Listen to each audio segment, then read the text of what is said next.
اعوذ باللہ من الشیطان الرجیم بسم اللہ الرحمن الرحیم الحمد للہ الذی لا یبلغ مدحتہ القائلون ولا یحصی نعماءہ العادون ولا یعدی حقہ المجتہدون الذی لیس لصفتہ حد محدود ولا نعت موجود ولا وقت معدود ولا اجل ممدود فطر الخلائق بقدرته ونشر الرياح برحمته الصلاة والسلام على الرسول المسدد المصطفى الامجد المحمود الاحمد سیدنا و مولانا و مولا الکونین جد الحسن والحسین عانی ابو القاسم محمد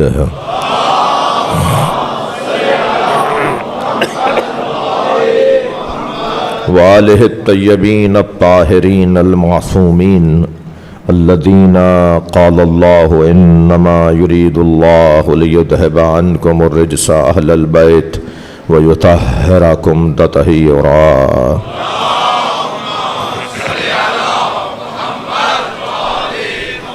وَلَعْنَةُ اللَّهِ عَلَىٰ أَعْدَائِهِمْ أَجْمَعِينَ مِنْ يَوْمِ عَدَاوَتِهِمْ إِلَىٰ قِيَامِ يَوْمِ الدِّينِ أَمَّا بَعْدُ قَالَ الْحَكِيمُ فِي قُرْآنِ الْكَرِيمِ بسم اللَّهِ الرَّحْمَٰنِ الرَّحِيمِ يَا أَيُّهَا الَّذِينَ آمَنُوا اتقوا اللہ وکونوا مع الصادقین صلوات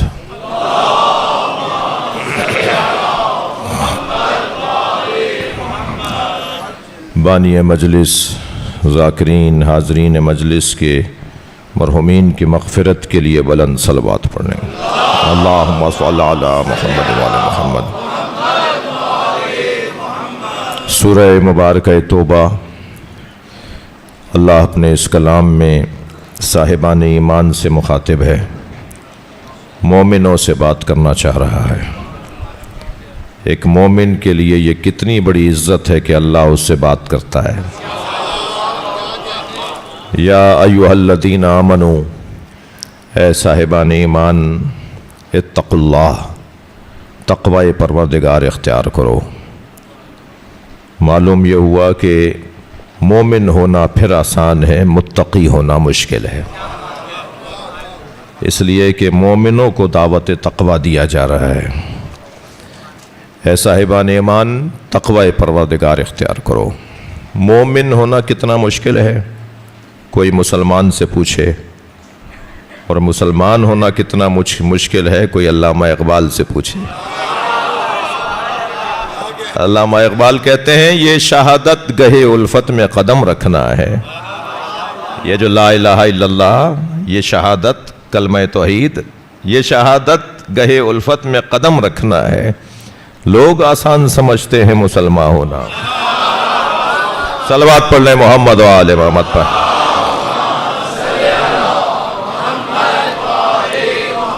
مسلمان ہونا کتنا مشکل ہے، کوئی سورہ حجرات میں اس آیت کو جا کے پڑھے جس میں اللہ اپنے حبیب سے کہتا ہے، میرے نبی ان سے کہہ دو کہ قولوا اسلمنا، یہ جو بول رہے ہیں نا کہ ہم آمنا ایمان لے آئے، یہ نہ کہا کریں بلکہ کہا کریں ہم اسلام لے آئے۔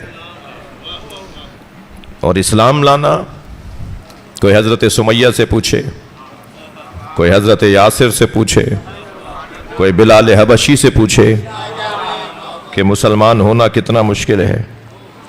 یہ کلمہ توحید زبان سے جاری کرنا لقلقہ زبانی کے تحت تو شاید مزہ رکھتا ہو، مگر جب پتہ چل جائے نا کہ یہ بولنے پر ہوگا کیا، اور پھر بھی وہ بولے تو پھر سمیہ اور یاسر بن کے سامنے آتا ہے۔ جی بہت مشکل ہے۔ لا الہ الا اللہ کی پریشانیاں کیا کم تھیں جو محمد الرسول اللہ بھی بول دیا؟ کوئی پوچھے محمد الرسول اللہ کی پریشانیاں، جتنے بھی صدر اسلام کے مسلمان ہیں وہ سب محمد الرسول اللہ بولنے پر پریشان ہوئے۔ لا الہ الا اللہ، آپ ذرا غور فرمائیں، آج تو ہم کہتے ہیں نا نعرہ لگانا کافی نہیں ہے، کلمہ پڑھنا کافی نہیں ہے. نبی نے ایک وقت میں کہا تھا کلمہ پڑھنا ہی کافی ہے. صدر اسلام میں، آغاز اسلام میں خود کلمہ پڑھنا اتنا مشکل تھا کہ اس سے بڑا کوئی کردار ہی نہیں تھا. سب سے بڑا کردار یہ تھا کہ ظالم کے سامنے، جابر کے سامنے، کافر کے سامنے، مشرک کے سامنے بول کے تو دکھاؤ لا الہ الا اللہ. تو خود بول دینا لا الہ الا اللہ موت کے مترادف تھا، مرنے کے مترادف تھا. لہذا سرکار نے فرمایا قولوا لا الہ الا اللہ تفلحوا، کہہ دو لا الہ الا اللہ فلاح پا جاؤ گے. کہہ دو، کافی ہے کہہ دو. لہذا میں آج کے اپنے روشن فکر جوان سے اور بیدار ذہن نسل سے ایک جملہ کہتا ہوا یہیں گزر جاؤں کہ ممکن ہے آپ کے وطن میں، آپ کے محلے میں، آپ کے شہر میں یا علی مدد بولنا کوئی بہت بڑا ہنر نہ ہو، اور آپ اپنے اس یا علی مدد بولنے والے کو یہ کہہ کے ٹوک دیں کہ کردار کے شیعہ بنو. بولنا کافی نہیں ہے، مگر یہ ضروری نہیں ہے کہ ہر جگہ یا علی مدد بولنا آسان ہو. بہت مشکل ہے. ممکن ہے بعض علاقوں میں، بعض ممالک میں، میں نام نہیں لے سکتا، آپ کے ذہن جا رہے ہوں گے، اسی دور میں، آج کے دور میں بعض ممالک، بعض علاقے ہیں کہ جہاں یہاں بولنا آسان ہے مگر وہاں بولنا جہاد اکبر سے کم نہیں ہے. لہٰذا کیسے میں ایک قاعدہ بنا سکتا ہوں کہ نہیں یہ بات کافی نہیں ہے؟ میں تو دلیل سے بات کر رہا ہوں نا کہ نبی مکرم نے فرمایا قولوا لا الہ الا اللہ، کہہ دو لا الہ الا اللہ فلاح پا جاؤ گے. بول دیں کافی ہے بھائی. یہ بولنا، توجہ، میں تمہیدی بیان سے، مقدماتی گفتگو سے گزر رہا ہوں. یہ بولنا، یہ لا الہ الا اللہ بولنا، یہ محمد، کہیں محمد الرسول اللہ بولنا، کہیں علی ولی اللہ بولنا، یہ بولنا ماحول بناتا ہے. اور جب ماحول بن جاتا ہے تبھی علی سمجھ میں آتا ہے. مولا کی معرفت کا مقدمہ ہے مولا علی بولنے سے ماحول بنانا.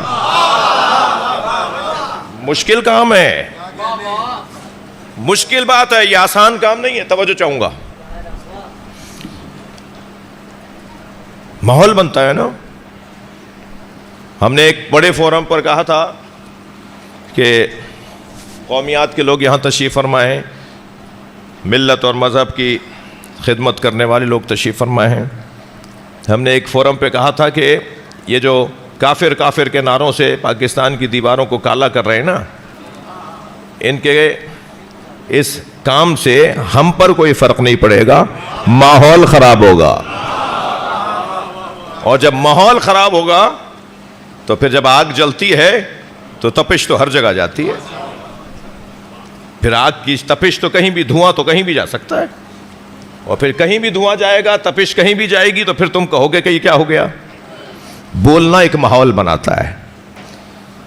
جی، ہم جب اذان سنتے ہیں، ہم جب نوحہ سنتے ہیں، ہم جب مرثیہ سنتے ہیں، یہ جو کسی کو بولتا ہوا سنتے ہیں تو ہمارا ذہن کہیں جاتا ہے نا. ہم اس طرف جانے لگتے ہیں جہاں کی بولی وہ بول رہا ہوتا ہے، جہاں کی وہ بولی بول رہا ہوتا ہے. تو بولنا بہت ہنر ہے. لا الہ الا اللہ کی پریشانیاں، محمد الرسول اللہ کی مصیبتیں کیا کم تھی جو علی ولی اللہ بھی بول دیا. سب سے زیادہ جو مصیبتیں جس جملے کے بولنے پر ملی ہیں لوگوں کو، وہ کمن بھی اور کیفن بھی، تعداد میں بھی اور کیفیت میں بھی، وہ سب سے زیادہ مصیبتیں علی ولی اللہ بولنے والے کو ملی. زبانیں کھینچی گئی ہیں میرے بچوں، آپ کو بتا رہا ہوں جی. گردنیں کاٹی گئی ہیں، حلقوم بریدہ کیے گئے، گدھی سے زبانیں کھینچی گئی ہیں، درختوں پر، رسولیوں پہ لٹکایا گیا ہے. یہ آج اتنے اطمینان کے ساتھ میں اور آپ بیٹھ کر، مثال ٹھنڈی ہوا میں، بھرپور روشنیوں میں، اچھے فرش پر، ہم جو آج آرام سے بیٹھ کر مولا کا ذکر سن رہے ہیں، اس کے پیچھے بڑی ریاضت ہے، اس کے پیچھے بڑی محنت ہے. جی بہت نقصان ہوا ہے. مجھے توفیق ہوئی ہے کہ میں 1994 سے قاسم بھائی کتاب لکھ رہا تھا, اپنے ذوق کا کام تھا, اور وہ الحمدللہ آپ کسی منزل پر پہنچا. 14 جلدوں میں جا کر ایک سیٹ تیار کیا ہے, 14 جلدیں, ہر جلد 700 صفحوں کی ہے. مقاتل الشیعہ پاکستان, جو کچھ پاکستان میں ہمارے ساتھ گزرا ہے. میرا ذوق کا کام تھا, شوق کا کام تھا. قم کی زندگی جب میری تھی 94 میں, تو اس وقت سے لکھ رہا ہوں. پہلی 7 جلدیں چھپ کے آ گئی ہیں. ابھی فی الحال لاہور کی لائبریریوں کے لیے میں سیٹ لے کر آیا ہوں, تاکہ طالب علم وہاں جا کر اپنی ہسٹری پڑھیں, اور اگر کوئی ریسرچ ورک کرنا چاہتا ہے, دیکھنا چاہتا ہے. پہلی جلد اس کی 1400 سال کی داستانیں ہیں. پہلی صدی ہجری میں کیا ہوا, دوسری صدی ہجری میں کیا ہوا, صدی چلا ہوں, چوتھی صدی ہجری میں کیا ہوا, پانچویں صدی ہجری میں کیا ہوا, 1400 سال کے حالات, 700 صفحوں کی کتاب. دوسری جلد پاکستان کا سب سے پہلا سانحہ جو ہمارے ساتھ ظلم ہوا, پہلا سانحہ, سب سے بڑا, اب تک اس سے بڑا سانحہ نہیں ہوا, وہ 1963 3 جون روز عاشور ٹھیڑی کا واقعہ. جی بچوں کے لیے تو نئی بات ہوگی نا, یہ چند بزرگوں کو یاد ہوگا. سانحہ ہے ٹھیڑی, سندھ کا ایک شہر خیرپور, اس کا ایک قصبہ ٹھیڑی, اس میں 120 عزاداروں کو عاشور کے دن ذبح کر دیا گیا, اسی پاکستان میں 1963 میں. اور لاشوں پہ بھینسیں دوڑا دی گئیں, جی گردنیں علیحدہ کر دی گئیں, پھر لاشوں کو جلا دیا گیا. 200 سے زیادہ عزادار زخمی ہوئے. اس سانحے پر پوری جلدیں. 92 شہروں میں 63 میں 1963 میں. چند بزرگوں کو میں دیکھ رہا ہوں جن کو میری بات یاد آ رہی ہوگی. میں تو خیر اس واقعے کے 10 سال بعد پیدا ہوا ہوں, مگر ریسرچ کی ہے, کام کیا ہے, اور میں کوئی اپنی کارکردگی بتانے تو یہاں آیا نہیں ہوں, مگر ایک بات آ گئی ہے کہ کیا ہوا ہے ہمارے ساتھ, اس لیے میں صرف ذکر کر رہا ہوں. 63 کا واقعہ. 92 شہروں میں پورے پاکستان میں حالات خراب ہوئے عاشور کے دن. 92 شہروں میں پاکستان میں شیعوں کے خلاف کام ہوا. سب سے زیادہ نقصان سندھ کے شہر خیرپور کے قصبہ ٹھیڑی میں ہوا. جی دوسری جلد. تیسری جلد صرف پاکستان میں جو علماء و ذاکرین شہید ہوئے ہیں, تیسری جلد ان پر ہے, جتنے بھی علماء و ذاکرین شہید ہوئے ہیں. چوتھی, پانچویں, چھٹی, ساتویں صرف کراچی کے حالات پر. 8ویں جلد اندرون سندھ کے حالات پر. 3 جلدیں پنجاب کے حالات پر. پھر 2 جلدیں ہر صوبے کے حالات میں. اس طرح جا کے 14 جلدوں میں مقاتل الشیعہ. اور اس کا کام ہرگز, اس کا کام یہ ہے, اس کا ہدف یہ ہے کہ لائبریریوں میں 450 لائبریریاں ہیں پاکستان کے اندر, سرکاری اور غیر سرکاری. ان ساری لائبریریوں میں وہ سیٹ جا کے رکھ دیے جائیں, تاکہ کوئی اگر ریسرچ کرنا چاہتا ہے, دیکھنا چاہتا ہے کہ ہمارے ساتھ کیا ہوا ہے, تو وہ وہاں جا کر تحقیق کرے, اور وہ ہماری اس تحریر کو اپنے لیے مفید قرار دے. بہت کچھ نقصان ہوا ہے. جو قومیں شہداء کو بھول جاتی ہیں, وہ قومیں کہیں نہ کہیں تنگ گلیوں میں آ جاتی ہیں, لیکن جو شہیدوں کو یاد رکھتی ہیں, ان کی شاہراہیں چوڑی اور بڑی ہوا کرتی ہیں. ان کا سفر بہت اچھا جاری رہتا ہے, اس لیے کہ ان کی پشت پر, ان کے پیچھے, ان کے نظریے کے پیچھے انہیں یاد ہوتا ہے کہ کیا کیا نقصان اور کیا کیا قربانیاں دی گئی ہیں. اور اگر کوئی مظلوموں کے ہدف کے خلاف کام کرے, تو اسی کو فتنہ پرور, اسی کو باغی کہا جاتا ہے. مظلوموں کے فکر اور مظلوموں کا ساتھ نہ دینے والا صرف ان کی زندگیوں میں ساتھ نہ دینے والا نہیں ہوتا, بلکہ مظلوموں کا ساتھ نہ دینے والا وہ بھی ہوتا ہے جو مظلوموں کے اہداف میں رکاوٹ بن رہا ہو. اب چاہے وہ 100 سال کے بعد کوئی ایسا آ رہا ہو جو مظلوموں کے اہداف میں رکاوٹ بن رہا ہو. اور یاد رہے میرے بچوں جوانوں, ظالم کا ساتھ دینا مظلوم پر ایک اور ظلم ہے. لہذا ظالم کا ساتھ دینے والا بھی علی والا نہیں ہو سکتا, ظالم کا ساتھ دینے والا بھی کربلائی نہیں ہو سکتا. ایک صلوات پڑھیں تو میں عرض کرتا ہوں.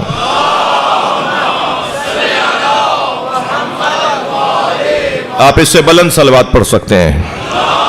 اللہم صلی علی محمد وآل محمد. اپنے مضمون پر پلٹ رہا ہوں کہ یہ شہادت گہے الفت میں قدم رکھنا ہے, مشکل کام ہے. اے صاحبان ایمان اتقوا اللہ، تقوی پروردگار اختیار کرو۔ پھر جب مومن ہو گئے تو یہ پریشانیاں، پھر اور زیادہ بڑی مصیبتیں یہ کہ متقی ہو جاؤ۔ اللہ قبول بھی متقین سے کرتا ہے نا، اعمال قبول ہوتے ہیں متقیوں کے، اللہ اعمال قبول کرتا ہے صاحبان تقوی کے اعمال۔ جی آپ ٹھیک بیٹھیں، یہ ایک صلوات دیا کریں، یہ جو مائک ہے نا اس کو یہ خیال رہے، ایک اور بلند صلوات، اللہم صلی علی محمد وآل محمد۔ اتقوا اللہ، اے صاحبان ایمان تقوی پروردگار اختیار کرو۔ تقوی جتنا گاڑھا لفظ ہے نا، جتنا منہ پھلا کے ہمیں بولنا پڑتا ہے، اتنا مشکل کام نہیں ہے۔ جتنا آسان کام تقوی ہے شاید ہی کوئی کام ہو، اس لیے کہ اللہ نے ہم سے فطرت کی تازگی مانگی ہے جسے تقوی کہا جاتا ہے۔ فطرت کی تازگی کو تقوی کہا جاتا ہے۔ تقوی فطرت کو سالم بنانے کو کہا جاتا ہے۔ جب فطرت سالم ہو جائے تو یہی متقی ہو جاتا ہے۔ اس بچے کی، اس گود میں بیٹھے بچے کی فطرت میں ہے کہ یہ ہر ایک کی گود میں نہیں بیٹھتا، یہ ہر ایک سے لے کر نہیں کھاتا، یہ ہر ایک کے پاس نہیں جاتا، یہ ہر ایک کی بات نہیں سنتا۔ یہ جو نہیں کرتا اسی کو تقوی کہا جاتا ہے۔ جب کوئی کام نہ کیا جائے تو اسے تقوی کہا جاتا ہے۔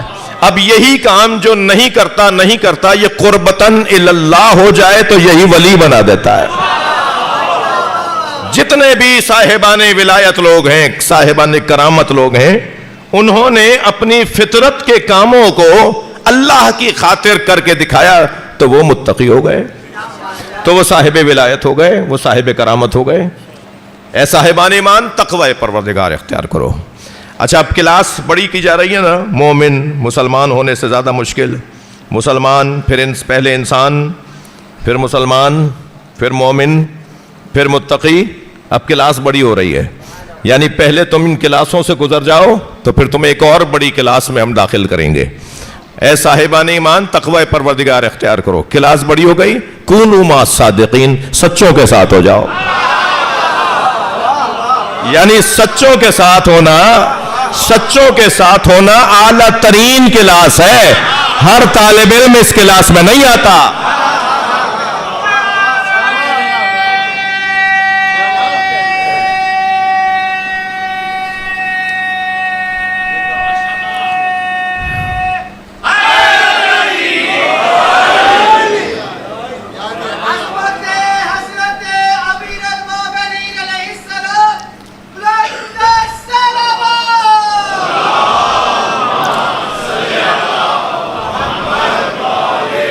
سچوں کے ساتھ ہونا یہ اعلیٰ ترین مثالی ترین کیفیت ہے۔ ہر آدمی سچوں کے ساتھ نہیں ہو سکتا۔ جی سچوں کے ساتھ چلنا، اب میں کیونکہ موضوع مجھے ان دو مجلسوں کا معلوم ہے اس لیے میں تمہیدی بیان سے گزر رہا ہوں۔ سچوں کے ساتھ ہونا، صداقت کی 3 قسمیں ہیں۔ چاہتے ہیں تھوڑی سی بات ہو؟ صداقت کی 3 قسمیں ہیں۔ صداقت بے اعتبار خبر، صداقت بے اعتبار وعدہ، تھوڑی گردن ہلاؤ بھائی، صداقت بے اعتبار وعدہ، صداقت بے اعتبار عہد۔ یہ صداقت کی 3 قسمیں ہیں۔ جو وعدے کو پورا کر دے وہ صادق ہے بے اعتبار وعدہ۔ وعدہ کیا تھا کہ میں حاضر ہوں گا، وعدہ کیا تھا کہ آپ نے کہ مجھے آپ بٹھائیں گے، آپ نے اپنا وعدہ پورا کیا، صداقت بے اعتبار وعدہ۔ صداقت بے اعتبار خبر، سنا کہ فلاں جگہ ایسا ہوا، جیسا تھا جیسا ہوا تھا ایسے ہی میں نے آپ کو آ کے بتا دیا، یہ صداقت بے اعتبار خبر ہے۔ صداقت بے اعتبار عہد، ایک تو خبر ہے جسے منتقل کر دیا تو یہ صداقت بے اعتبار خبر، ایک میرے اور آپ کے درمیان کچھ بات طے ہوئی تھی، صداقت بے اعتبار وعدہ۔ ایک میرا اور آپ کا یعنی ہمارے اللہ کے ساتھ بھی کوئی پیمان ہے، کوئی طے شدہ عنوانات ہیں کہ اس نے ہم پر، ہم نے اس کے لیے کچھ طے کیا ہے۔ اس نے جو ہمارے لیے طے کیا ہے اور ہم نے اس کے طے کیے ہوئے کو جو تسلیم کیا ہے، اسے کہتے ہیں صداقت بے اعتبار عہد. عہد، اللہ سے کیا ہوا عہد. اچھا، اس لفظ کو میرے محترم سننے والے، ذوق علمی رکھنے والے لوگ بیٹھے ہیں. من المؤمنین رجال، قرآن کی آیت، من المؤمنین رجال صدقوا ما عہد اللہ علیہ. عہد اللہ علیہ، مومنین میں سے کچھ مردانہ وار زندگی گزارنے والے ہیں، مومنین میں سے کچھ ہمت والے ہیں جو اپنے اللہ سے کیے ہوئے عہد کو پورا کرتے ہیں. فَمِنْهُمْ مَنْ قَضَى نَحْبَهُ، کچھ وہ ہیں کہ جن کا وقت گزر گیا، یعنی انہوں نے کام کر دکھایا، انہوں نے محنت کر دکھائی، عہد پورا کر دیا. وَمِنْهُمْ مَنْ يَنْتَظِرُ، اور کچھ ہیں جو اپنے عہد کے منتظر ہیں کہ کب ہمارا وہ عہد پورا ہوتا ہے. وَمَا بَدَّلُوا تَبْدِيلًا، اور یہ جو اللہ سے عہد کرنے والے ہوتے ہیں نا، اپنا عہد توڑتے نہیں ہیں، یہ اپنا عہد پورا رکھتے ہیں. یہ وہی آیت ہے میرے عزیزو جو عاشور کے دن اصحاب امام حسین ایک دوسرے کو پڑھ پڑھ کے سنا رہے تھے کہ ہمارا اپنے اللہ سے کوئی عہد ہے. صلوات پڑھیں ذرا محمد و آل محمد.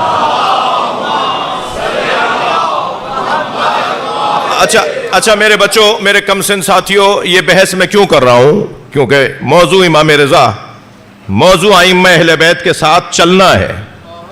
اللہ نے کہا ہے سچوں کے ساتھ ہو جاؤ، تو سچوں کے ساتھ ہونے کے لیے صلاحیتوں کو ایجاد کرنا ہوگا. ہر ایک کے ساتھ نہیں چل پاتا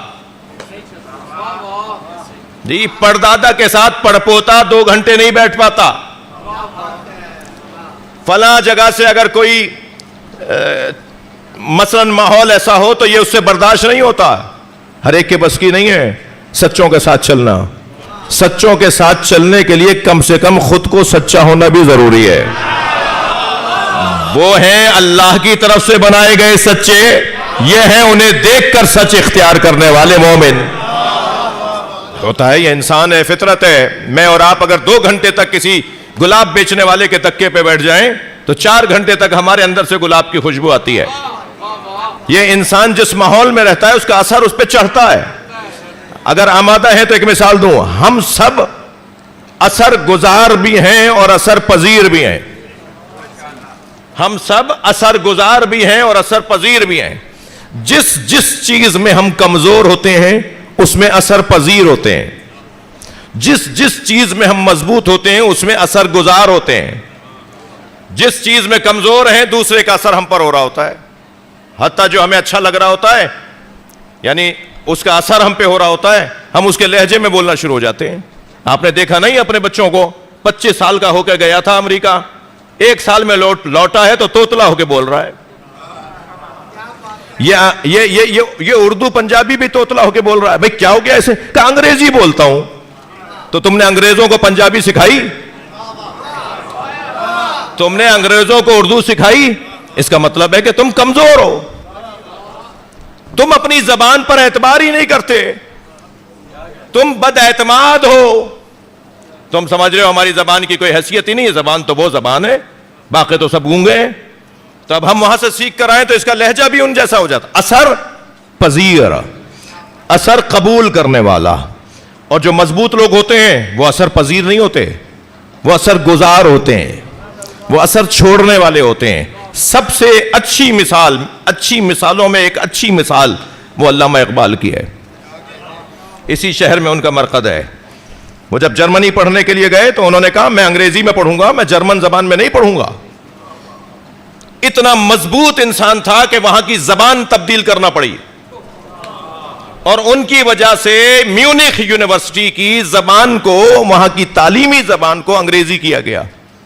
آج تک میونخ یونیورسٹی کے اندر ان کی تصویر، ان کا نام لکھا ہوا ہے.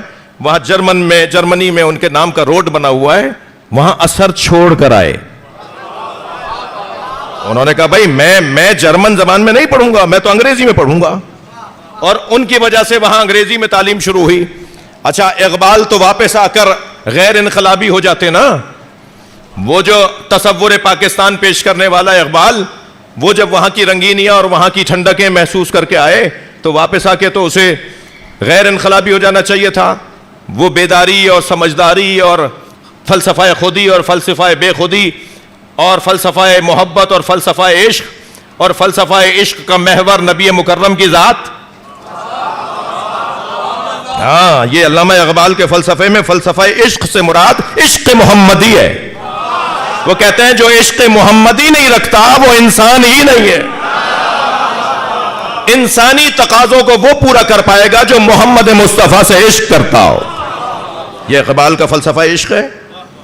مجھے توفیق ہوئی ہے آیت اللہ خامنائی نے جو 1986 میں تہران یونیورسٹی میں علامہ اقبال پر 3 روزہ سیمینار سے خطاب کیا تھا. 3 روزہ سیمینار کی افتتاحیہ سے خطاب کیا تھا.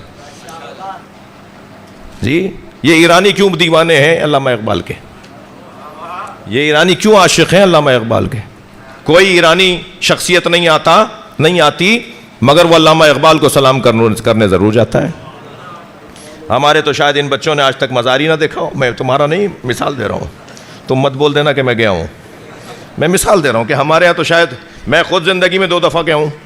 لاہور والے کتنی دفعہ گئے ہیں, پاکستان والے, دنیا جہان کے لوگ. ایک خاص طور پر ایرانی 15,000 اشعار میں 9,000 اشعار ان کے فارسی میں, 6,000 اشعار ان کے اردو میں. تو زیادہ انہوں نے فارسی میں کہا ہے. تو اس خطاب میں جو حضرت آیت اللہ خامنئی رہبر انقلاب نے 1986 میں تہران یونیورسٹی میں علامہ اقبال کے فرزند ڈاکٹر جاوید اقبال, جسٹس جاوید اقبال اس میں مہمان خصوصی تھے. انہوں نے رہبر کی تقریر بیٹھ کے سنی تھی. تو اس میں انہوں نے 2.5 گھنٹے خطاب کیا اور 2.5 گھنٹے خطاب کرنے کے بعد کہنے لگے کہ میں جو یادداشتیں لکھ کر لایا تھا کہ مجھے اقبال پر یہ بھی بتانا ہے یہ بھی بتانا ہے, وہ میں آدھی بیان کر پایا ہوں اور آدھی تو میں بیان ہی نہیں کر پایا. انہوں نے خدا حافظ بول دیا, خطاب ختم کر دیا, اٹھ کے چلے گئے, پھر آ گئے دوبارہ. عجیب رنگ تھا اس. سب سے پہلا جملہ آیت اللہ خامنئی نے فرمایا کہ میں علامہ اقبال کا عاشق ہوں, اقبال میرا مرشد ہے. کیونکہ اس فارسی کے خطاب کا اردو میں ترجمہ کرنے کی توفیق مجھے بھی ہوئی ہے. وہ ابھی بہت اچھی انداز سے چھپنے جا رہی ہے دوبارہ سے وہ کتاب. تو اس میں وہ واپس آ گئے اور واپس آ کے پھر کہنے لگے کہ کچھ باتیں رہ گئیں, کم سے کم ایک بات اور سن لو. یعنی یہ شوق تھا ان کا. اور پھر ایک مرتبہ ایک بات اور علامہ اقبال پہ کہی. اس میں بڑے انہوں نے کام کی باتیں کہی ہیں. وہ جب کتاب چھپ جائے تو اللہ کرے آپ تک وہ پہنچے اور آپ اس کو دیکھیں, جو ان کے خطاب کو اردو ترجمہ کچھ حاشیوں کے ساتھ, کچھ تشریحات کے ساتھ ہم نے کیا ہے. کیونکہ انہوں نے اقبال کے فلسفوں پر جو مثالیں دیں تو وہ فارسی شعروں کی دیں کہ علامہ اقبال نے اس فلسفے پہ یہ شعر کہا ہے, اس فلسفے پہ یہ شعر کہا ہے. مجھے کبھی موقع ملے تو اقبالیات پر خمسہ پڑھوں, یعنی علامہ اقبال نے جو اہل بیت کے لیے کہا ہے, کیونکہ مجلس کا موضوع تو اہل بیت ہے نا, وہ بیان ہو کہ علامہ اقبال اور اہل بیت. تو وہ جو فارسی مثالیں دے رہے تھے, تو اب جب ہم ترجمہ کریں گے تو اس کی مثال اردو میں دینی ہے ہمیں. تو جو علامہ اقبال کے فارسی کلام کو پاکستان اقبال اکیڈمی نے اردو میں ترجمہ کیا ہے, منظوم ترجمہ کیا ہے, اس میں بعض اشعار کے ترجمے نہیں ملتے. تو یہ بھی توفیق ہوئی, تھوڑا بہت تک بندی کر لیتا ہوں. تو کچھ اشعار ہم نے اردو میں اس کو نظم بھی کیا, جو اس میں شامل کیا ہے. اقبال وہاں جا کر کہتے ہیں کہ میں تو انگریزی میں پڑھوں گا. واپس آنے کے بعد نہ صرف یہ کہ انقلابی نہیں رہے اور شدید انقلابی ہو گئے. ہمارے یہاں تو ایسا نہیں ہوتا, ہماری تو چال بدل جاتی ہے, ہمارا تو لہجہ بدل جاتا ہے, ہمارے تو کپڑے بدل جاتے ہیں. اقبال جب واپس آئے تو اور زیادہ انقلابی ہو گئے. اب یہ کیسے ممکن ہوا؟ اقبال نے خود کو سمجھایا کہ اثر گزار بنو. جب میں اور آپ پہلے سے ذہن میں بٹھا لیں گے نا کہ ہمیں اثر گزار بننا ہے, اثر پذیر نہیں بننا, تو ہم پہنچ جائیں گے اس منزل تک. لیکن جب میری کوئی نیت ہی نہ ہو, کورا خالی جا کر کاغذ اترے کسی میدان میں, تو جو چاہے گا لکھ دے گا اس کے اوپر. لیکن اگر پہلے سے میں طے کروں, ان بچوں جوانوں کے لیے کہہ رہا ہوں, بزرگ مجھے کچھ دیر برداشت کریں, یہ جوان بچوں سے بات کر رہا ہوں, پہلے سے اگر میں نے اپنا ایک نظریہ پختہ کیا ہوگا کہ بھائی قرآن یہ کہہ رہا ہے, حدیث یہ کہہ رہی ہے, معصوم نے یہ کہا ہے, تو میں ادھر اثر چھوڑوں گا, وہاں سے اثر لوں گا نہیں. جی اقبال جو وہاں سے اثر چھوڑ کر آئے, اثر لے کر نہیں آئے, انہوں نے 2 مصروں میں اس کا فلسفہ بتایا ہے. اقبال کہتے ہیں خیرہ نہ کر سکا مجھے جلوے دانش فرنگ. یہ فرنگ یورپ مغرب، اس کی جو دانش، اس کی جو علم اور اس کا جو علم ہے، اس کی جو تعلیم ہے، اس سے میری آنکھیں پھٹی نہیں. خیرہ نہ کر سکا مجھے جلوے دانش فرنگ، سرما ہے میری آنکھ کا خاک مدینہ و نجف.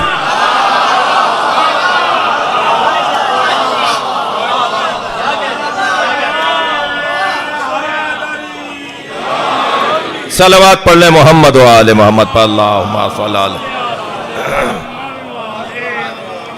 اور حبیب خدا خاتم الانبیاء بلند تر صلوات.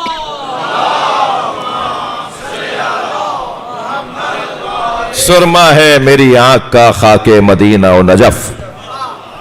میری آنکھ میں تو مدنی سرما لگا ہوا ہے، نجفی سرما لگا ہوا ہے. تو جس کے پاس محمد اور علی ہوں وہ کسی فلاں سر اور کسی فلاں سر سے تھوڑی گھبراتا ہے. دنیا کے سر ہوں گے سر، مگر ہمارا تو سب کچھ محمد اور علی ہے. جو انہوں نے ہمیں دیا ہے اس سے زیادہ کسی کے پاس دینے کو کچھ ہے ہی نہیں. تو اتنا سرمایہ چھوڑ کر ہم کسی اور چیز کی طرف ڈال ٹپکائیں. صلوات پڑھیں ذرا محمد و آل محمد پر.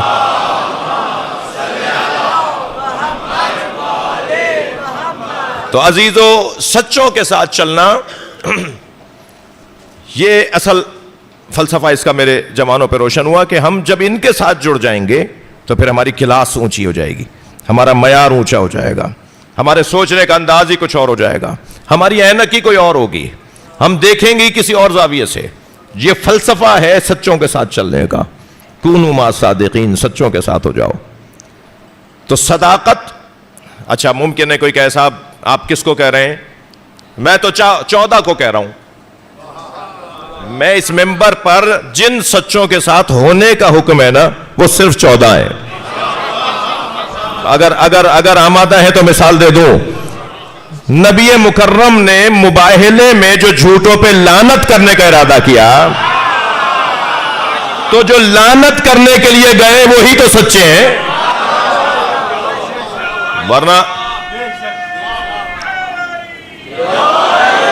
ورنہ کبھی بھی جھوٹا جھوٹے پہ لعنت نہیں کرتا. سچا ہی ہے جو جھوٹے پہ لعنت کر سکتا ہے.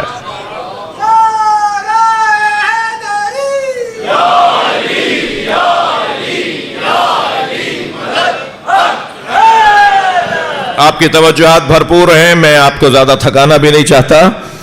غور فرمایا، جس ابو ذر غفاری رضوان اللہ تعالی علیہ کے لیے نبی نے یہ فرمایا ہو کہ ابو ذر سے زیادہ سچا نہ زمین نے اٹھایا نہ آسمان نے اس پہ سایہ کیا، وہ ابو ذر تو وہیں مدینے میں تھے، مباہلے میں کیوں نہیں گئے؟ اتنا بڑا سچا نہیں گیا تو معیار صداقت سوائے اہل بیت کے اور کہاں بنے گا؟ سب کا احترام رہے مگر صادقین سے مراد 14 ہیں. صلوات پڑھ لیں محمد و آل محمد پر.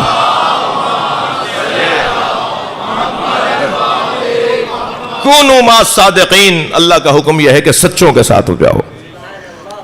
جی، صداقت بے اعتبار خبر سب سے آسان صداقت ہے، سب سے پہلی منزل صداقت ہے. تسلی دیجئے، آپ تھک نہیں رہے میری باتوں سے؟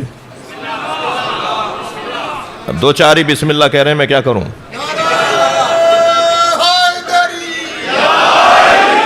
صداقت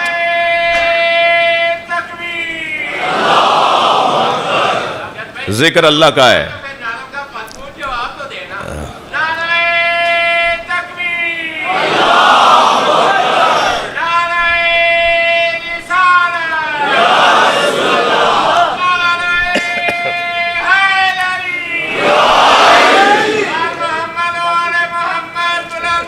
صلوات.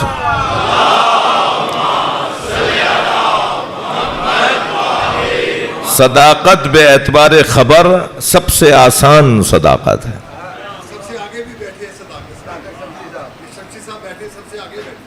صداقت بے اعتبار وعدہ اس کے بعد مشکل مرحلہ ہے. صداقت بے اعتبار عہد سب سے مشکل کام ہے. بندوں سے بندے تو اپنے وعدوں کو پورا کر لیتے ہیں، یہ اس سے کم کام ہے اور اس سے زیادہ کام یہ ہے کہ اللہ سے وعدے کو پورا کیا جائے. یہ زیادہ مشکل کام ہے صداقت بے اعتبار عہد. سب سے آسان کام, تھوڑا سا گردن ہلاتے رہیے گا تاکہ مجھے لگے کہ آپ سن رہے ہیں, صداقت بے اعتبار خبر سب سے آسان کام ہے. ایک خبر سنی, جوں کی توں, من اور ان, جیسی تھی ویسی بیان کر دیں, نہ ایک اس میں سرخی لگائیں, نہ اس میں کوئی تڑکا لگائیں, نہ اس میں کوئی چیخ کر بولیں, نہ اس میں کسی لفظ کو بڑھا کر بتائیں, جیسا تھا ایسے ہی بیان کر دیں. یہ ہے صداقت بے اعتبار خبر. جتنی میں نے ابھی تعریف کی ہے تو مشکل ہو گئی نا صداقت. کتنے لوگ جیسا تھا ایسا ہی بتاتے ہیں, جیسا ہے ایسا ہی بتاتے ہیں, اس میں اپنی کوئی چیز نہیں ملاتے, اس میں کسی چیز کا اضافہ نہیں کرتے. کتنے لوگ ہوتے ہیں ایسے؟ صداقت بے اعتبار خبر کتنا مشکل ہے. ہم نے ایک اسٹیشنری کی دکان سے قلم خریدا, میرے ساتھ میرے 2 دوست بھی تھے. قلم لے کر ہم ایک گھر پہنچے جہاں بیٹھ کر ہم نے کچھ تحریر لکھنا تھی. تحریر لکھنے کے بعد ہم نے وہ قلم سامنے رکھی ہوئی میز, سامنے لگی ہوئی میز کے اوپر رکھ دیا.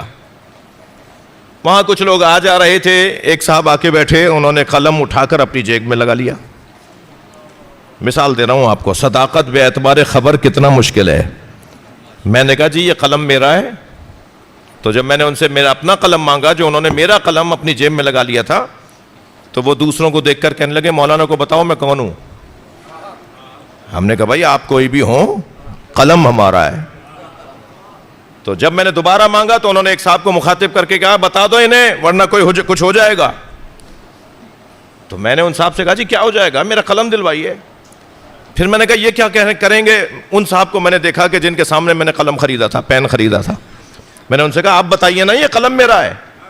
تو وہ کہنے لگے مولانا اور خرید لیجئے گا. بھائی میں اور خرید لوں یہ میرا مسئلہ ہے, آپ بھی تو بتائیں یہ قلم میرا ہے, یہ قلم ان کا ہے. یعنی جہاں خوف حاکم ہو جائے,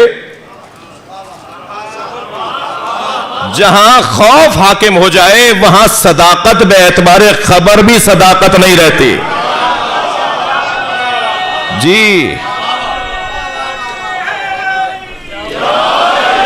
جہاں لالچ سامنے آ جائے وہاں ویسی خبر بھی منتقل کوئی نہیں کر پاتا جیسی خبر تھی. توجہ چاہوں گا عزیزان گرامی, خدا نہ خواستہ فرض محال کو فرض کر رہا ہوں اور ایک بات کر رہا ہوں جس مثال سے زیادہ کچھ نہیں ہے. آپ کے علاقے کے فلاں چوراہے پر, مصروف شاہراہ پر 2 بڑی گاڑیوں میں ٹکر ہو جائے اور دونوں کے لڑنے سے, دونوں کے ٹکر کھانے سے ایک آواز, ایک دھماکہ ایجاد ہو اور مثلاً 20 آدمی مر جائیں اور 25 آدمی زخمی ہو جائیں. یہ جو دھماکے کے موقع پر لوگ کھڑے تھے نا, وہ بھی بتائیں گے کہ کیا ہوا. جو خبر سن کے پہنچے اور انہوں نے دیکھا کہ کتنے مرے اور کتنے زخمی ہوئے, وہ بھی بتائیں گے کہ کیا ہوا. زخمیوں کو ہاسپٹل لے گئے تھے, مرنے والوں کو مردہ خانہ لے گئے تھے, پھر جو پہنچے وہ بھی بتائیں گے کہ کیا ہوا. 2 گاڑیاں جو اپنی اپنی جگہوں پر ان کو کرینے کھینچ کر لے جائیں اور پھر جا کر کوئی پہنچے اور جائے حادثہ کو دیکھے تو وہ بھی بتائیں گے کہ کیا ہوا. مگر آپ یقین جانیے کہ ہر ایک کے بیان میں اختلاف ہوگا. کوئی کہے گا کہ اتنے لوگ مرے اور اتنے زخمی, جو 2 گھنٹے بعد پہنچے وہ کہیں گے مرا وہ تو کوئی نہیں دیکھا, ہاں خون پڑا ہوا تھا, زخمی کوئی ہوا تھا. جو اور 2 گھنٹے بعد پہنچا وہ کہے گا نہ زخمی کوئی تھا نہ کوئی مرا ہوا تھا, ہاں 2 گاڑیوں میں ٹکر ضرور ہوئی تھی. جو اور 2 گھنٹے بعد کوئی پہنچا تو کہتا ہے کہ کوئی گاڑی بھی نہیں تھی, خبر جھوٹی ہے, کوئی واقعہ ہی نہیں ہوا. توجہ چاہوں گا. اب سمجھ میں آیا کہ نبی کے بعد یہ نبی کی زندگی بتانے والوں میں اختلاف کیوں ہے.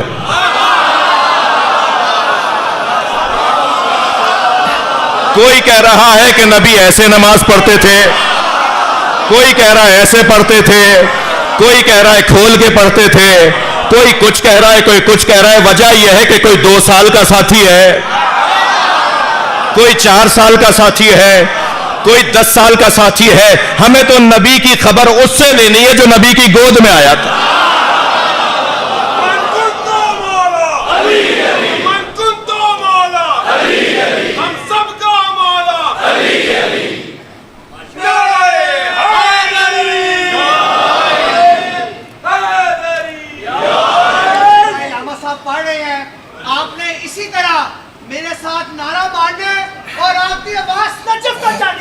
واہ. پہلے بندے سے لے کے آخری بندے تک نعرے تکبیر، نعرے رسالت، نعرے حیدری، حسینیت، حسینیت، یزیدیت، یزیدیت، محمد آل محمد بلند تر صلوات. اللہم صلی علی. جی صداقت بے اعتبار خبر. پہلے واقعہ گزرتا ہے پھر خبر بنتی ہے. بھائی تھوڑی گردن ہلا دو. پہلے واقعہ گزرتا ہے پھر خبر بنتی ہے نا. ایسا تو نہیں ہوتا کہ خبر پہلے بن جائے پھر واقعہ بنے گا. پہلے واقعہ ہوتا ہے نا پھر خبر بنتی ہے. اب جو واقعہ ہوا بالکل ویسا ہی بیان کر دیں تو یہ کہتے ہیں صداقت بے اعتبار خبر. تو پہلے واقعے کا ہونا ضروری ہے نا.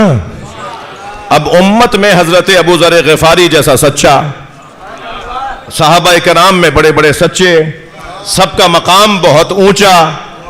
توجہ چاہوں گا.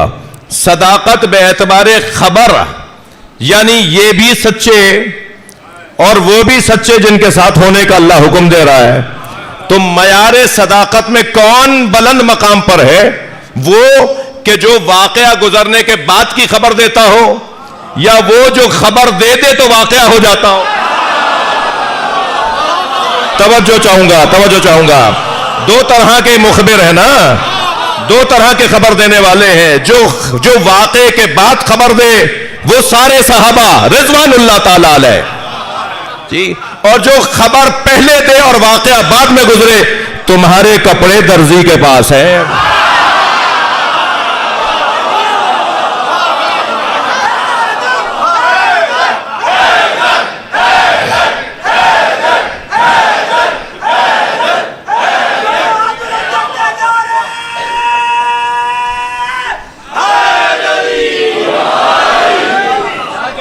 کوئی کپڑے نہیں تھے، سیدہ نے کہہ دیا تو اب درزی بنے گا.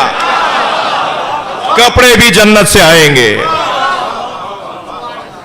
کوئی واقعہ نہیں تھا، خبر آئی تو واقعہ بنا. اللہ اکبر. تو ہمیں کوئی ضرورت ہی نہیں ہے کہ ہم کہیں کہ وہ سچے نہیں تھے اور یہی سچے تھے. ہم تو یہ بحث ہی نہیں کر رہے. ہم تو بحث یہ کر رہے ہیں کہ سچوں میں بڑے سچے کون تھے. بڑے اطمینان کے ساتھ کہہ رہا ہوں، میں کسی بھی سنی سے بڑا سنی ہوں. میں کسی بھی سنی بھائی سے بڑا سنی ہوں. میں خود شہنشاہ حسین نقوی بڑے اطمینان سے کہہ رہا ہوں. کبھی خود حضرت ابو بکر نے خود کو صدیق اکبر نہیں کہا. ان کے زمانے میں انہیں صدیق اکبر کسی نے کہا ہی نہیں. ان کے 400 سال کے بعد بھی کسی نے انہیں صدیق اکبر نہیں کہا. یہ لقب علی کا ہے.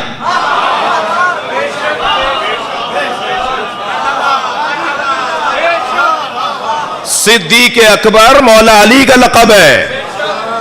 کیا پریشانی کی بات ہے؟ فاروق اعظم علی کا لقب ہے. صدیق اور ہے، صدیق اکبر اور ہے. توجہ چاہوں گا. صلوات پڑھے گا محمد و آل محمد پر. بھئی اور بلند صلوات محمد و آل محمد پر. اللہم صلی علی. صداقت بے اعتبار خبر، صداقت بے اعتبار وعدہ اس سے زیادہ مشکل ہے. اور پھر اس سے زیادہ مشکل صداقت بے اعتبار عہد. تو سب سچے ہوں گے، سب سچے ہیں کہہ دیتے ہیں جی. بھائی کسی ہاسپٹل میں اگر 25 ڈاکٹر ہیں تو ڈاکٹر تو سب ہیں. آپ سب کو دکھاتے ہیں کیا؟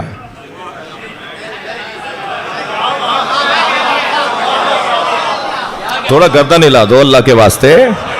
ایک صاحب بہت غور سے مجھے دیکھ رہے تھے ایک مجلس میں. میں نے کہا سب سے سمجھدار یہی ہیں. کچھ دیر کے بعد برابر والے کی کوہنی لگی تو وہ گر پڑے. میں نے پوچھا جی کیا ہوا تھا؟ کہنے لگے آنکھیں کھول کے سو جاتے ہیں. تو خدا کے واسطے یہ مجلس ہو رہی ہے, یہ ایک صلوات پڑھ لیں ذرا محمد و آل محمد. اللہم صلی علی. اللہ کرے آپ خطیب ہو جائیں, میں آپ کو بد دعا نہیں دے رہا, میں آپ کو دعا دے رہا ہوں. اللہ کرے آپ خطیب اور ذاکر بن جائیں. اللہ کرے آپ ٹیچر اور پروفیسر اور لیکچرار بن جائیں. 25 طالب علم کلاس میں بیٹھے ہوتے ہیں نا, اور طالب علم اگر گردن نہ ہلا رہے ہوں اور ایکٹیو نظر نہ آ رہے ہوں تو استاد سے پڑھایا نہیں جاتا. بھائی صلوات ہدیہ کر دیں محمد و آل محمد.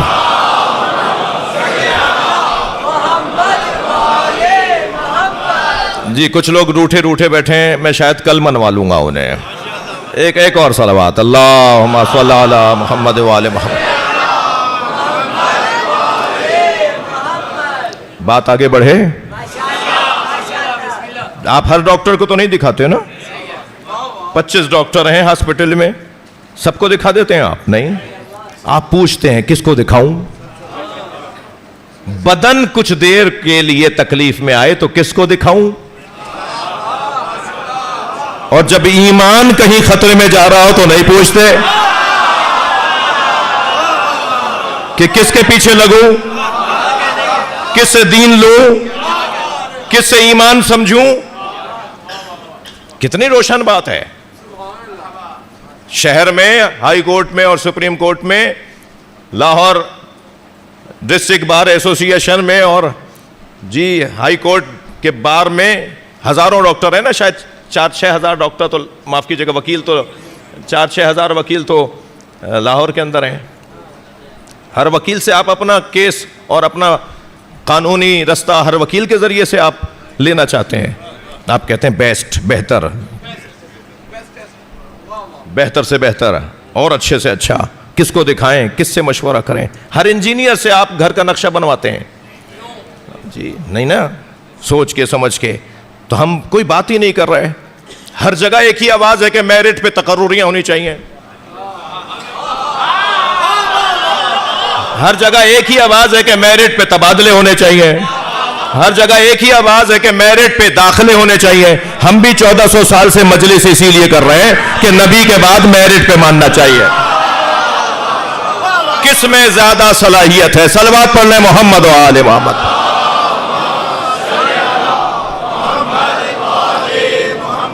کس میں زیادہ؟ حسنین کا فادر, جبریل کا ٹیچر, جبریل کا ٹیچر, زہرا کا ہسبینڈ. ذرا اونچا بولو, ذرا مل کے بولو. شیعوں کا لیڈر, ہے کفر کا فائٹر, من کنتا مولا, ہم سب کا مولا. جو بھی نعرہ لگائے گا دل کی مراد پائے گا. کربلا شام جائے گا, جو کرے انکار وہ لانتی گردار. نعرہ حیدری, یا علی یا علی یا علی. بہتر سے بہتر, اچھے سے اچھا. جی میں اترا ایک ایئرپورٹ کے اوپر, کچھ انگریز سامنے سے گزرے, مجھے ایسی حلیے میں دیکھا. جی الحمدللہ پوری دنیا میں ایسی, بعض ممالک میں بڑی مشکلات ہیں, پھر بھی کوشش کرتا ہوں امامہ نہ اتاروں. تو وہ آگے سے گزرے, واپس آگے, کہنے لگے یہ آپ نے کیا پہنا ہوا ہے, بڑا اچھا لباس ہے, اچھا اثر کر رہا ہے, ہمیں اچھا لگ رہا ہے, یہ کیا پہنا ہوا ہے, کون پہنتا ہے ایسا؟ تو میں نے کہا یہ مسلم اسکالرس اس طرح کا لباس پہنتے ہیں. تو ایک خاتون تھی, کہنے لگے آپ مسلم اسکالرس میں سے ہیں, تو پروفٹ محمد کے گھر والوں کو مانتے ہیں یا دوستوں کو؟ تو میں نے کہا نہیں, پروفٹ محمد کے دوستوں کا احترام کرتے ہیں, اطاعت گھر والوں کی کرتے ہیں.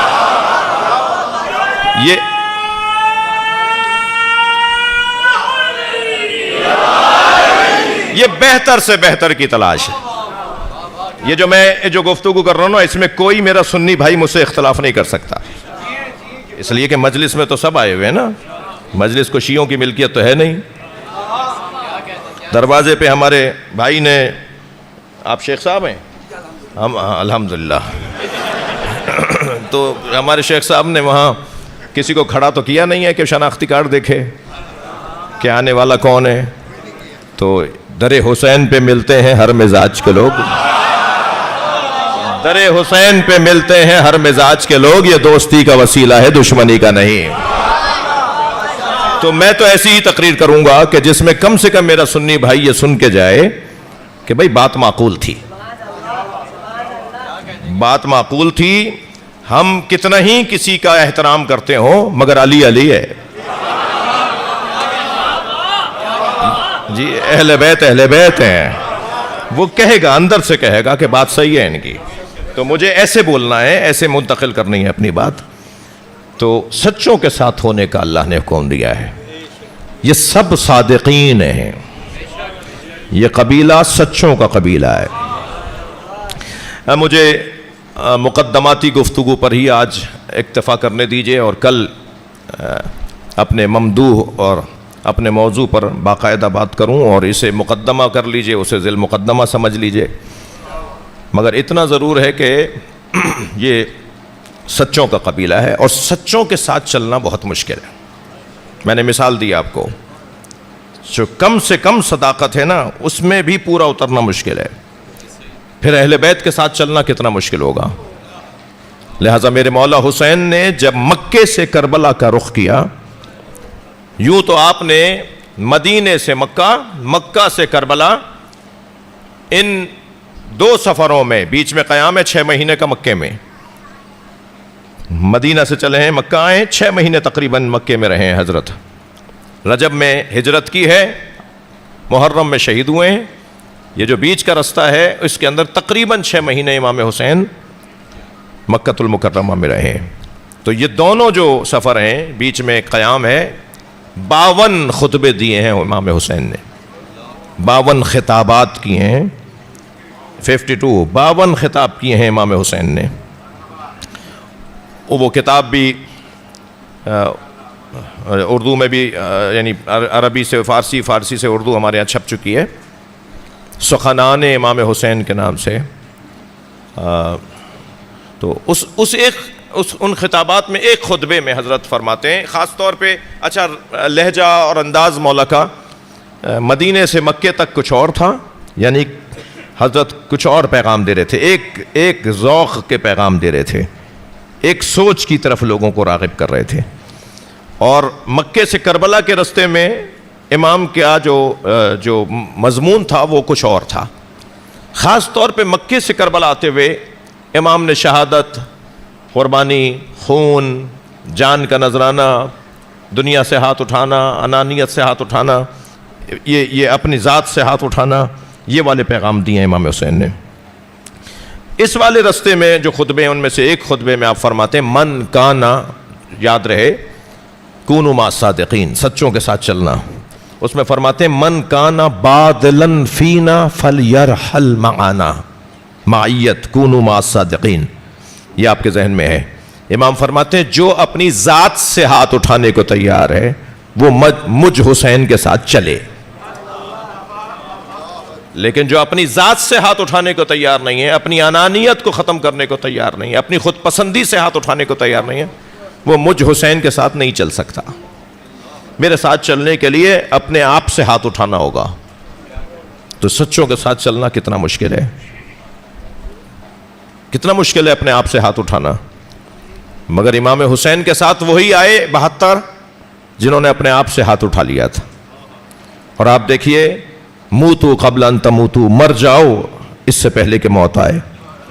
جو موت سے پہلے اپنی انا کو مار دیں، یعنی بدن کی موت سے پہلے اپنی خواہش کی موت، اپنی پسند کی موت لے آئیں، پھر وہ مرتے نہیں ہیں، پھر ان کا مزار ہدایت دیتا ہے، پھر ان کا مزار روشنی عطا کرتا ہے۔ میں فضائل کے باب میں ایک جملہ کہہ کے مصائب پڑھوں گا، میں زندہ ہوں اس پر مجھے شک کرنا چاہیے، مگر حسین زندہ ہیں اس پر یقین ہونا چاہیے۔ ایسی زندگی کہ جو 1400 سال بعد بھی، یعنی ہم میں سے کتنے لوگ، ہم سے زیادہ اچھے لوگ آئے اور چلے گئے نا، مگر کون ہے جو ہے؟ وہ ہے وجہ اللہ حسین۔ امام حسین تو ہے نا 1400 سال سے، اور کب تک رہیں گے؟ اللہ نے کہا ہے یہ زندہ ہے جس کی زندگی اتنی طویل ہو، جس کی عمر اتنی طویل ہو. اب دیکھیں جس نے اپنی ذات سے ہاتھ اٹھایا ان میں ایک نام مولا عباس کا. قیافہ شناس کٹے ہوئے سر کو دیکھ کر کہتا ہے کہ یہ چہرہ بتا رہا ہے یہ گھٹ گھٹ کے مرا ہے. جو اس کی آرزویں تھیں نا وہ پوری نہیں ہوئی. اجرکم اللہ. یعنی اپنی ذات سے ہاتھ اٹھا لیا، اپنی انا کو مار دیا، اپنی خواہش کو، اپنی چاہت کو مار دیا. آپ میں سے بہت سارے لوگ جہاز کا سفر کرتے ہیں تو جہاز میں جو خادمین ہوتے ہیں وہ اعلان کرتے ہیں کہ اگر آکسیجن کم ہو جائے تو خود بخود آکسیجن کا ہوا کا جو ماسک ہے وہ آپ کے سامنے آ کے گر جائے گا. اسے پہلے خود کو لگائیے گا پھر کسی اور کی مدد کیجیے گا. کیوں؟ اس لیے کہ اگر آپ بچیں گے تو کسی کو بچائیں گے. یہ ہے نا دنیا کا رائج طریقہ. مولا عباس نے تو پانی پا لیا تھا، چلو بھر لیا تھا، نہر میں گھوڑا اتار کر آپ نے اپنے چلو میں پانی بھر لیا تھا.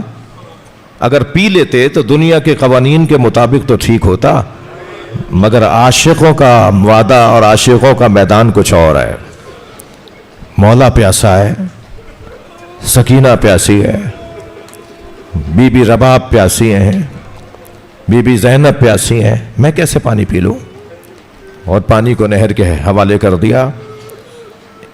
وہ اگر حضرت کر لیتے نا تو حضرت شاید شریعت پر عمل کر لیتے، مگر یہاں میرے مولا حسین کو پیاسا جان کر یاد کر کے حضرت عباس نے اپنی ایک صفت کو روشن کیا ہے جو عباس مولا کے علاوہ کسی کے اندر نہیں ہے، اور وہ ہے مواسات. مساوات نہیں، مواسات. میم واو الف سین الف تے، مواسات.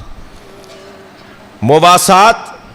آپ جائیے زیارت کے لیے، اللہ آپ کو بار بار لے جائے. جب آپ جائیں نا تو وہ بورڈ کے اوپر بڑی زیارت نامہ لکھا ہوا ہے. وہ امام صادق نے سلام کیا ہے مولا عباس کو، وہ امام ششم نے سلام کیا ہے مولا عباس کو. وہ زیارت نامہ امام صادق کا کہا ہوا زیارت نامہ ہے. امام اس میں فرماتے ہیں ایھا المواسی، سلام ہو اس پر جو مواسی تھا، یعنی خود پیاسا رہا اور اس نے اپنے مولا کی یاد میں اپنے آپ کو قربان کر دیا. یہ کمال تھا جناب عباس کی زندگی میں اپنے آپ سے ہاتھ اٹھانے کے حوالے سے. بہت مشکل ہے نا ساتھ چلنا، بہت مشکل ہے.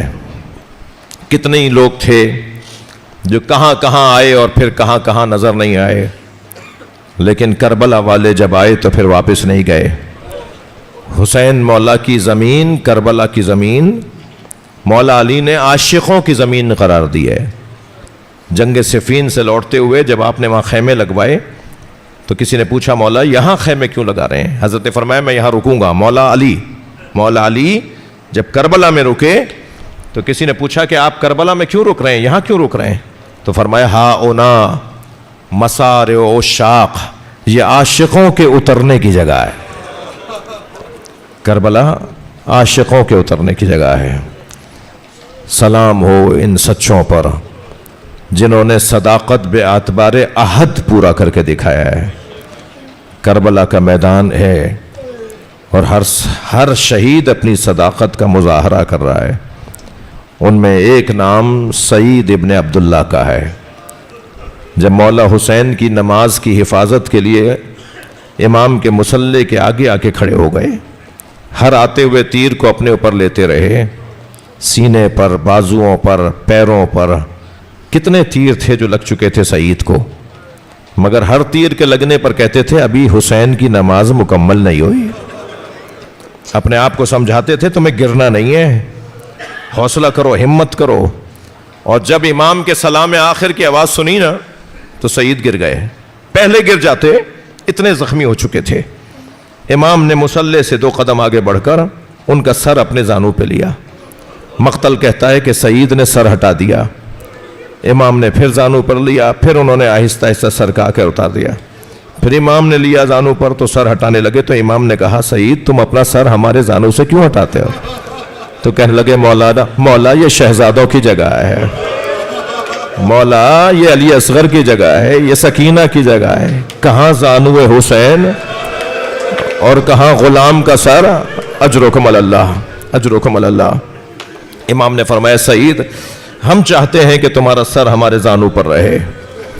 تو امام کے زانو پر حضرت سعید ابن عبداللہ کا سر تھا کہ اچانک مسکرانا شروع ہوئے، خون بہ رہا ہے، تیر لگ چکے ہیں، بدن سے خون بہ رہا ہے، کچھ ہی دیر میں سانس اکھڑے گا اور شہید ہو جائیں گے۔ مسکرانے لگے۔ امام نے فرمایا سعید مسکرا رہے ہو؟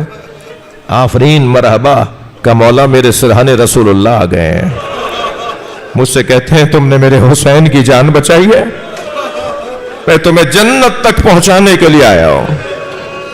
کچھ دیر گفتگو ہو رہی ہے، پھر سعید مسکرائے۔ امام نے فرمایا سعید اب کیوں مسکرائے ہو؟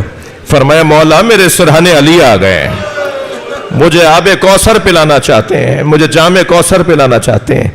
پھر سعید نے کچھ باتیں کی، کچھ وصیتیں کی، پھر رونے لگے، زار و قطار آنکھوں سے آنسو جاری ہونے لگے۔ امام نے فرمایا سعید کیا تیروں کے زخم کی تکلیف ہے؟ تم رو کیوں رہے ہو؟ کہ مولا میرے سرحانے فاطمہ زہرا آ گئے، نبی کی بیٹی اتنی غریب ہو گئی کہ مجھے آ کر کہتی ہیں تو نے میرے بچے کی جان بچائی، میں تجھے جنت تک پہنچانے کے لیے آئی ہوں۔ امام نے فرمایا سعید کوئی وصیت ہو تو کرو۔ مولا نے چاہا کہ کچھ اور بات کریں سعید کچھ دیر، تو فرمان لگے حبیب کو بلایا جائے۔ تو حضرت حبیب ابن مظاہر کچھ عقب میں تھے، جیسے ہی سعید نے کہا نا حبیب ابن مظاہر کو بلایا جائے، امام نے آواز دی حبیب کو بلاؤ۔ اب حبیب کتنی جلدی آئے ہوں گے، سرحانے آ کے بیٹھ گئے، تو کانپتی ہوئی آواز میں کہنے لگے اپنا کان میرے دہن کے قریب لاؤ، اپنا کان میرے منہ کے قریب لاؤ۔ تو حبیب جھک گئے، کان ان کے منہ پہ لگا دیا، تو نحیف سی آواز میں کہنے لگے حسین کو چھوڑ کے نہ جانا، میرا مولا غریب ہوتا جا رہا ہے۔ اجرکم اللہ، اجرکم اللہ۔ یہ سارے وہ لوگ ہیں کہ جو سچوں کے ساتھ چلے ہیں۔ آپ نے گریہ کر لیا، مصائب ہو گئے، آنکھوں میں آنسو آ گئے، میرا دل کہہ رہا ہے کہ کچھ دیر میرے ساتھ اور رہے۔ حسین مولا نے لاشیں بہت اٹھائے، مگر رونے والوں 4 لاشوں پہ حسین بہت روئے۔ امام کی آنکھوں سے آنسو رکتے نہیں تھے۔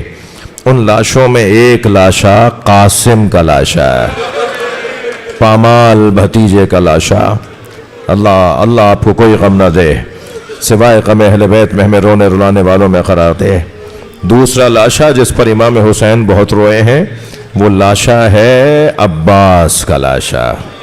اور سنیں گے عزیزارو، تیسرا لاشا چھوٹا بہت تھا مگر امام حسین سے اٹھتا نہیں تھا، کبھی آگے جاتے تھے انا للہ، کبھی علی اصغر کا لاشا لے کے پیچھے آ جاتے تھے رضاً بقضائہ و تسلیما لامرہ۔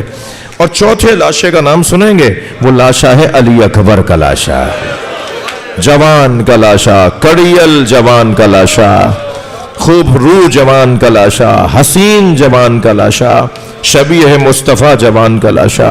امام حسین جب پہنچے ہیں حضرت علی اکبر کے لاشے پر، تو عزادارو میرا پڑھنا آپ کا سننا آسان ہے، مگر مقتل میں جب دیکھتے ہیں نا، میرے مولا 6 مرتبہ گرے اور پھر کہتے تھے مجھے کچھ نظر نہیں آ رہا، اے علی مجھے آواز دو تاکہ میں تم تک پہنچوں۔ کئی مرتبہ یہ کہتے کہتے آگے بڑھے تو پھر پیروں کے قریب سے آواز آئی بابا میں آپ کے پیروں کے قریب ہوں۔ تو امام بیٹھ گئے زمین پر، حضرت علی اکبر کو دیکھا، برچھی کا پھل سینے میں ٹوٹا لگا تھا، آپ نے برچھی نکالنا چاہی تو علی اکبر نے ایڑیاں رگڑنا شروع کیے، گویا زمین کربلا پہ زلزلہ آنے لگا۔ آپ نے برچھی نکالتے ہوئے آواز دی نانا آئیے میں اپنے اسماعیل کو ذبح کر رہا ہوں، ابراہیم کو بھی لائیے۔ اور پھر جب برچھی کا پھل نکلا تو حضرت علی اکبر کے سینے سے خون کا فوارہ جاری ہوا۔ امام حسین نے سینے پہ سینہ رکھ دیا، لبوں پہ لب رکھ دیے، بہت رو لیے، آنکھوں میں آنسو آ گئے۔ بس یہ منزل اور لے لیجئے، امام نے لاشا اٹھا تو لیا مگر وہ حسین جو حر کو یہ کہہ رہا تھا کہ جوان کی میت باپ نہیں اٹھاتا، اجرکم اللہ، اجرکم اللہ۔ بس دو جملے اور سنیے، وہ امام حسین جب علی اکبر کا لاشا اٹھا رہے تھے تو کوئی تھا جو بڑھ کے کہتا کہ جوان کی میت باپ نہیں اٹھاتا؟ میرے لیے یہ مسئلہ تھا، میرے لیے یہ مسئلہ تھا کہ باپ کے لیے بیٹے کی میت اٹھانا شریعت نے روکا ہے، اور امام وہ ہوتا ہے جو ترک اولا بھی نہیں کرتا۔ امام اسے کہتے ہیں، معصوم اسے کہتے ہیں کہ جس کا مکروہ نہیں، ترک اولا بھی نہ ہو۔ تو کیسے امام حسین نے یہ لاشا اٹھایا؟ مجھے اس وقت مسئلہ حل ہوا کہ جب میں نے یہ روایت پڑھی کہ جب حسین نے لاشا اٹھایا نا تو برابر سے ایک بی بی کی آواز آئی، بھائی حسین یہ لاشا زینب اٹھائے گئے۔